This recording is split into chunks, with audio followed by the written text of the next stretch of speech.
Alright, so this is how I am going to do this, just because it's easier for me. I suck at recording things, though, and I suck at doing things one-handed, so I am probably going to have to put the camera down, and I will show you what I've done after I've done it. The first thing you want to do is, because you're going to be working through a hole without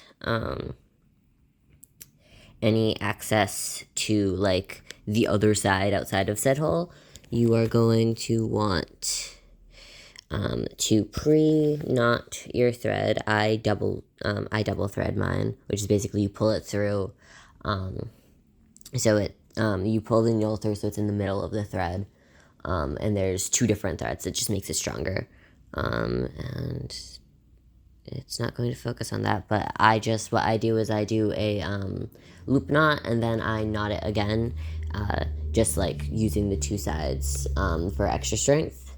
And so you want to pre-knot it at the very end.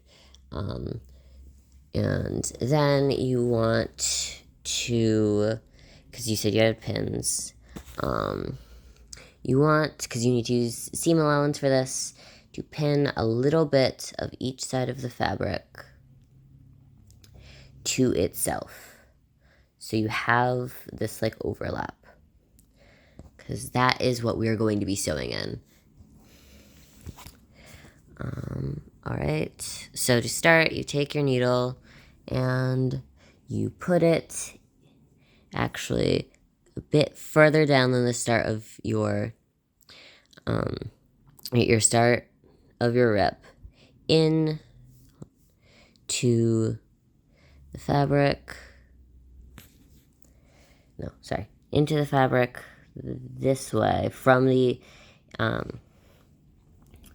inside. You don't want to go as far as I am. I'm just doing this one-handed. You want it a bit closer to the start of your rip than I am. So you want to put it in, and you want to put in the seam allowance, not the actual, like, not the actual outside of the fabric. And you pull it through like that. And then the next part, I don't know if I can do one-handed. I'm going to put the camera down and I'll show you what I did after. So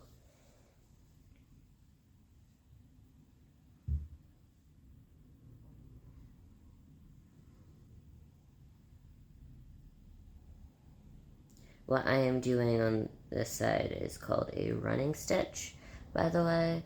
It's how you go quickly through lots of different like stitches all once. So put again on the seam allowance, not the actual like outside of the fabric. You put your needle through and you put it through again, very quickly out on the same side. So you go in and then out again, and then you're going to pull this through. And when you do, oh, there's pins in the way, so I'm going to readjust it because it's in my way. Sorry, I'm being not super helpful right this second. Okay. Then when you pull it tight, you see how it disappears. And so basically what we are doing is we are sewing.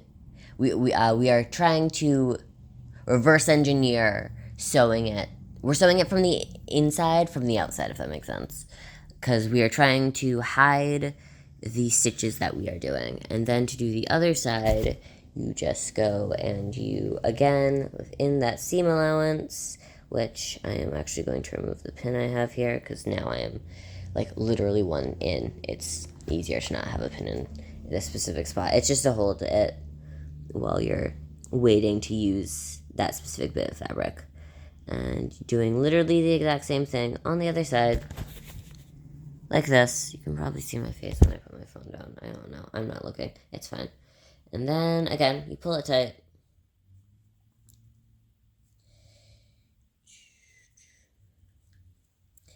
And the stitch disappears. I went too far down, and that caused it to be I went a little too far down, and you can see when I loosen the stitch a little bit that it's now crooked. I would try to do smaller stitches than what I'm doing right here. I'm just trying to show you what I'm doing, like how to do this. Let me do this properly. Hold on. If you want it to look nice, I would probably do about like this distance or less even, if you can. And this is what it looks like. This is what I meant with like the puckering. It's worse if you do it crooked. If you see this one pretty much disappeared pretty nicely. That's basically what you do. And so you would do that down the big long one, and then you do it again on the shorter one with a new piece of thread. And that should close it up pretty nicely, hopefully. If it doesn't, then oops, it should.